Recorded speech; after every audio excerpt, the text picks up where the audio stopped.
নমস্কার সকলকে। আজকে একটি সুন্দর বাঙালি থালি নিয়ে চলে এসেছি। খাবারের পাতে ছিল গরম ভাত, সঙ্গে ছোট পেঁয়াজ, উচ্ছে, কুমড়ো দিয়ে একটা চচ্চড়ি। এটা তেতো, আকপাতে গরমকালে বেশ ভালোই লাগে। আর ইলিশ মাছের মুড়ো দিয়ে, লাউ দিয়ে একটা তরকারি, খুব শুকনো না, একটু রসা রসা তরকারি। আর সঙ্গে ছিল চিংড়ি মাছ, আলু, পেঁয়াজ দিয়ে একটা মাখা মাখা চচ্চড়ি। যদি সবই আজকে একটু শুকনো শুকনো হয়ে গেছে, থাকে অন্যদিন ডাল, আজকে আর নেই।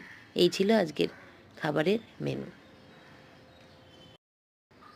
সকলে ভালো থাকবেন। নমস্কার।